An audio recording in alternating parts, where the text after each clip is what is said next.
So I did say I would talk about some of the challenges. I'll do challenges and then benefits. I think that's a better way around rather than closing on challenges.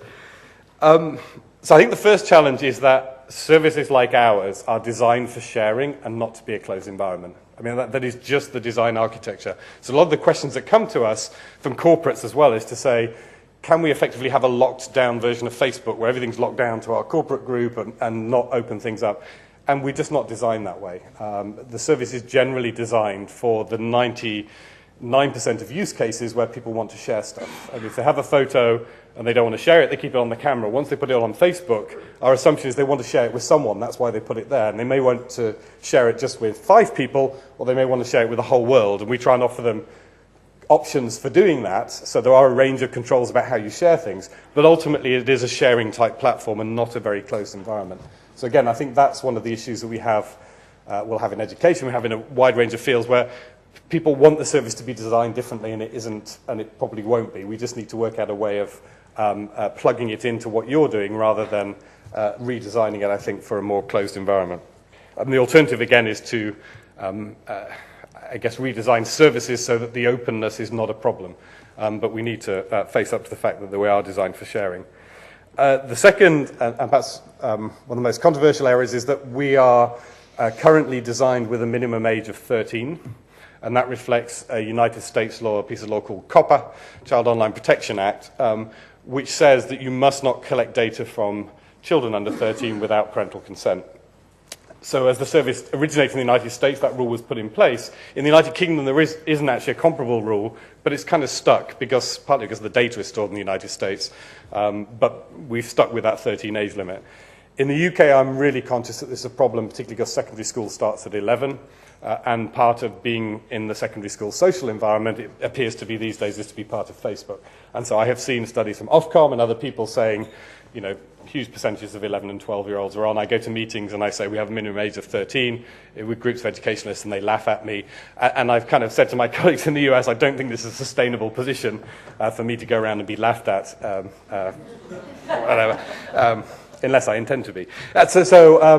We have that issue, and we're very conscious. I mean, what I can say at this stage is that we're very conscious, aware, and alive to the fact that we're creating a potential dilemma. A child either has to lie about their age, which is a problem for us because then they don't get the protections. 13 to 17 get special protections. If they're lying, particularly if they lie and say they're 18, then they're putting themselves out of the protected zone. So we're not very comfortable about this at all. At the same time, nobody anywhere has come up with very both robust and scalable age verification systems that allow us to be competitive in the market, because we're competing with other services and you create too many barriers, people don't join your service, and at the same time give us the degree of certainty that we would like around ages. So at the moment it is based on you self-declare your age.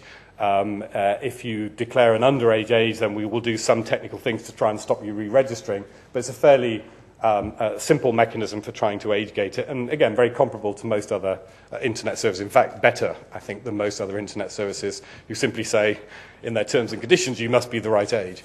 So we're live to that, and we're looking at it, and we're trying to figure out right now, I'd be very interested in any comments on that, about whether our strategy should be to try and maintain the 13 age gate and sort of build the barriers, or to try and adapt the service so that we are suitable and appropriate for that younger age group of users. I say that's a live debate right now.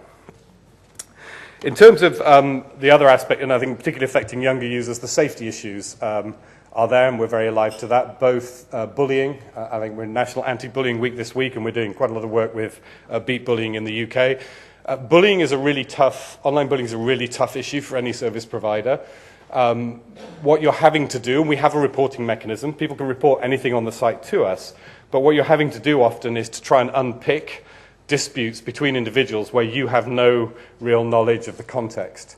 So the reality is, and it sounds like shunting off responsibility, but it isn't. The reality is that the best way to fix those situations is a real-world fix, that those people are required to stop that kind of activity by adults and people around them. But the expression often, or the simplest route is to say, hey, Facebook, can you take the content off? And we will do that. We'll take the content off where we can clearly understand that there is a situation and where the blame lies. But there are many situations where it's really hard to do that. Somebody's posted a photo. The photo itself is not nude or pornographic or in any other way breaks our rules, but somebody says that's a bullying photo. And to get a support staff person to understand why that would be the case is really tough. We do have rules. Our rules are very clear that attacking private individuals is not acceptable. Attacking public figures actually is. We had for free speech guys, we had an incident in the run-up to the election where the Conservative candidate in Luton complained to us because we'd taken his profile down. And we'd taken his profile down because he'd been attacking this woman called Esther Ranson, who happened to be his opposing candidate. And our poor young support staff had not realized that Esther Ranson was a public figure. And so, Esther Ranson, who's that? Never heard of her. We'll pull the profile down. So they can, those kind of judgments. So you imagine you're trying to make a judgment about all these things at the time. So bullying is a real issue. But as I say, we don't duck it. We're trying to improve our systems all the time.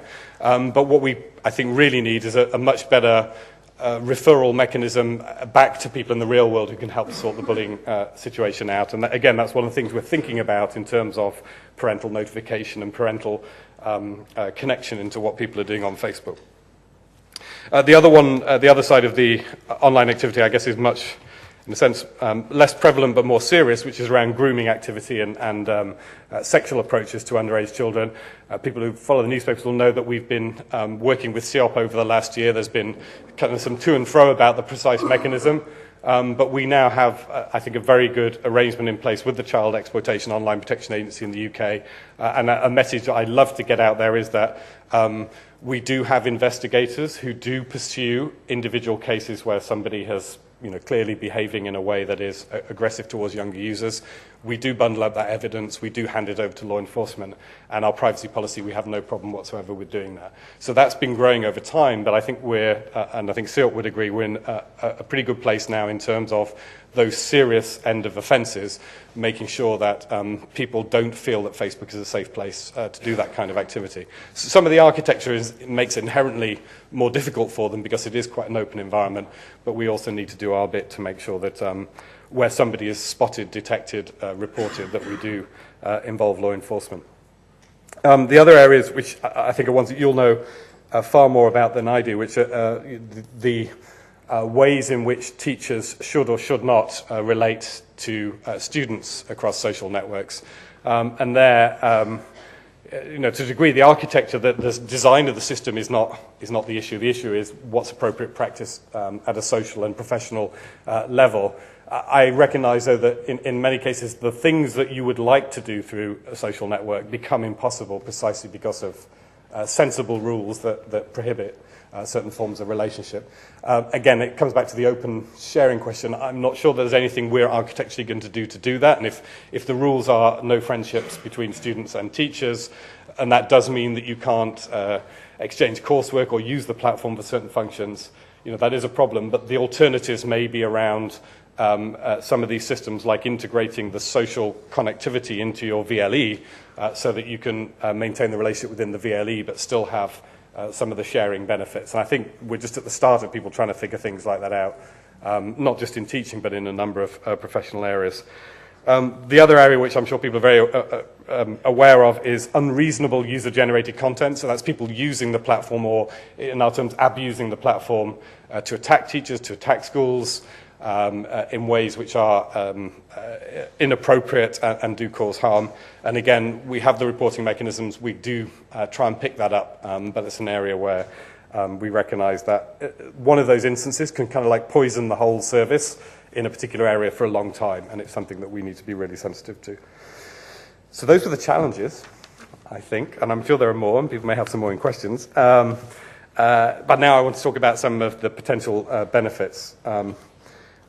I think in terms of the benefits, really, services like ours fit into a general kind of IT notion of customized off the shelf. We can fit into a pattern of services where if you're trying to build or develop a new service using ICT, a philosophical approach is firstly to go and look at what's out there already and say, is it useful? And then see how much of what you want it will do.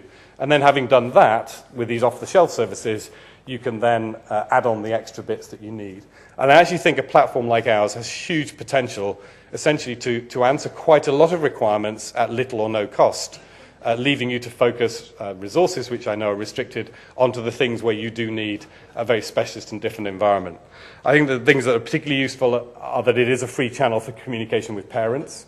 And I know the issue of building, maintaining a website as an institution is often a difficult discussion to have.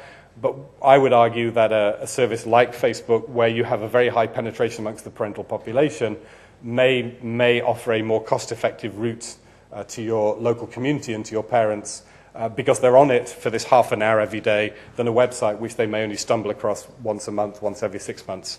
I just think, as I say, people will have very good websites here, so I'm being a little bit cautious.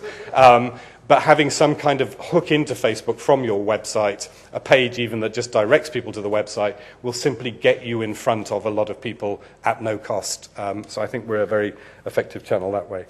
I think the power of recommendation is potentially massive. So that's where people talk about viral distribution. I hate the word viral, so I'd rather the word organic distribution amongst a community. So that's where you produce something that's really good. Whether it's a piece of video learning material, or whether that's the fact you've updated your website, whatever you've done, getting that out to the community of 100 people who are closest to you, and you can do that using the physical means that you have available to you, getting them to post something on that. If they've got 150 friends each, then that's going to get into visibility for 15,000 people almost instantly. If those 15,000 post again, you can see what I'm talking about. And this is what the marketeers are doing to great effect. So that kind of distribution channel, if you've got something to get out there, get people to recommend it for you, share it for you, and you're effectively getting your community to do your marketing, again, at little or no cost. Alumni, I think, is really important. People do typically identify the school or colleges or institutions that are associated with, and again, you'll find this is just happening anyway. People are organizing 20-year reunions. You know, Facebook is the tool now for organizing a 20-year reunion. But again, the potential to get involvement from alumni into any particular institution, I think, is massive, and we're only just starting to see people tap into that. They've done all the work. They've organized the network. They've self-identified, and all you need to do is to get a good pitch out to that alumni group and help them to help you as an institution. I think integration into other services, so I say I haven't seen it yet. I'd be very interested if people have examples of that, but I think the kind of social integration into VLEs, into other more tailor-made educational tools has huge potential. So that, again, is really when you've built an environment and you want to remind people that it's there, you want to get them involved. Talking earlier about the fact that you need to keep refreshing engagement for people to stay engaged with something. Again, that integration to social tools so that people are perhaps sharing comments. The teacher may not be involved in the conversation around a piece of content, but the students can perfectly, properly be involved around that conversation. The content may be in the VLE, the conversation may be on a place like Facebook. And then I think finally, it is just a reminder really of those social features, that the two things that I would say that are really positive around the integration of social into lots of web stuff that I'd set against some of the perhaps the more negative potential aspects are these two words about encouragement and accountability. So encouragement is this whole notion of recommending, sharing, nudging, pushing. When you arrive at a site and you see a piece of content, it's not just a cold piece of content, it's a piece of content that says 2 of your friends like it, and you can see who those friends are. That increases levels of engagement because of the encouragement from the community many, many times. And that's going to be happening with the communities who perhaps otherwise are slightly uncomfortable, hostile to the technology. But that social element just really makes them feel welcome. And the accountability piece, that the forms of engagement you get and the levels of engagement you get when people are identifying themselves as really them, with their name, with their profile photo, we see change this quite dramatically. Clearly not for everyone. Some people will cheat the system. Some people will break outside of that. But generally, within the communities that we see that are driven by social networks, people do act in a responsible way where they're accountable to each other simply because of that unprecedented level of visibility. So I say I'll close, I think, just with those words, accountability and encouragement, and would welcome any comments, feedback, individual case studies we can do at the back later on if we've shut your account accidentally or anything like that. But which I get at every meeting, so if we have, don't feel shy. We can do that. But any comments you've got, I'd really welcome.